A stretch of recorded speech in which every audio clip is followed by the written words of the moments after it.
Hi hello வணக்கம். இது உங்கள் சிவி ஜோன். எல்லாரும் எப்படி இருக்கீங்க? இப்போ பார்த்தீங்கன்னா ஒரு பங்கமான சம்பவம் ரொம்ப வயலாக போயிட்டுருக்கு. அதை பார்க்கும்போது கொஞ்சம் வருத்தமாகவும் இருக்குது. ஏன் அப்படின்னா இந்த பிக் பாஸ் வீட்டுக்குள்ளே நிறைய பேர் வந்துட்டு முரண்பாடாக எக்கச்சக்கமான விஷயங்கள் பண்ணியிருக்காங்க. அது வந்து மாற்றுக்கருத்தே கிடையாது. குறிப்பாக அன்ஷிதாவை கண்டிப்பாக சொல்லலாம், சௌந்தர்யாவை சொல்லலாம், அருணை சொல்லலாம், விஜய் விஷாலை சொல்லலாம், நிறைய பேர் சொல்லிகிட்டே போகலாம்.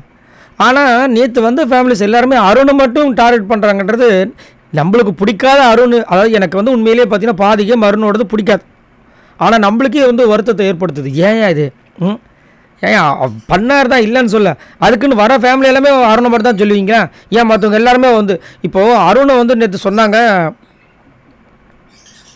மஞ்சளுடைய ஃபேமிலி. ஆனால் அருணை வந்து அதிகப்படியாக சொல்கிறாங்க. அன்ஷிதா இத்தனைக்கு எவ்வளோ பேச்சு பேசுனாங்க. சௌந்தர்யா வந்துட்டு மார்க் பண்ணாங்க. அந்த விஷயங்கள்லாம் வந்துட்டு கொஞ்சமாக சொன்ன மாதிரி இருந்துச்சு. அழுத்தி அருண் அருண் அருண்ன்ற மாதிரியே சொன்ன மாதிரி இருந்துச்சு. அம்மா ஒரு பக்கம் அருண், தங்கச்சி ஒரு பக்கம் அருண். அதாவது அவங்களோட ஆதங்கத்தை கொட்டுறாங்க. நான் இல்லைன்னு சொல்லலை, பட் இது சொல்கிறேன். அதே மாதிரி இருந்து இந்த விஜய் விஷாலோட அப்பா அருணை வந்து சொல்லிட்டு போகிறாரு. அவங்களாம் வந்து கண்டிப்பாக அருண் வந்து ப்ரைஸ் பண்ணுவாங்கன்னு நினச்சேன். அது எதுவும் வந்து வாலண்டியராக இருக்க மாதிரி நம்மளுக்கு தோணுச்சு இல்லையா? அதே மாதிரி விஷயங்கள் இப்போ அருணுக்கு தோணிருக்கு. நைட்டு வந்து புலம்புறாரு, வலிக்குதுன்ற மாதிரி டைலாக் விடுறாரு. பாவமாக இருக்குது. பக்கத்தில் ராணுவம் இருக்கார்.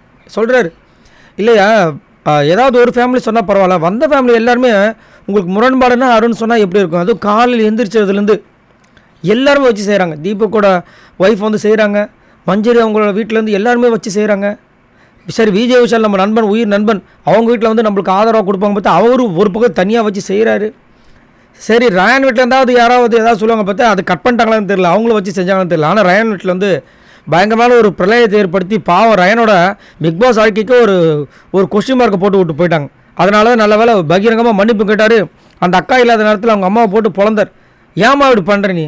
ஒரு எந்த பொதுவான இடத்துல வந்து எப்படி பேசணும், எது பேசணும் தெரியாதா உனக்கு அப்படின்லாம் கத்துனார்.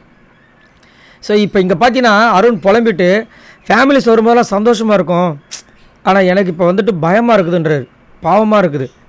எனக்கு ஒரு வேளை என்ன தோணுதுன்னா, உள்ளே ஒருத்தர் இருப்பான் அருண், அவனை வச்சு செய்யுங்கன்னு சொல்லி அனுப்புகிறாங்களான்னு கேட்குறாரு. அவருக்கு ஒரு டவுட் வந்துச்சு. அதே மாதிரி என்னை தவிர இந்த வீட்டில் எல்லாருமே வந்துட்டு முரண்பாடே இல்லையா உங்களுக்கு? நான் மட்டும்தான் முரண்பாடுன்ற மாதிரி கேட்குறாரு. பாவமாக இருக்குது. ஒன்றும் சொல்கிறதுக்கு இல்லை. ஆனால் இந்த பாவத்தை தான் வந்துட்டு வர வைக்கிறதுக்காக பிக் பாஸ் ஏதோ ஒரு கேம் ஆடி இருக்காரான்னு தெரியல.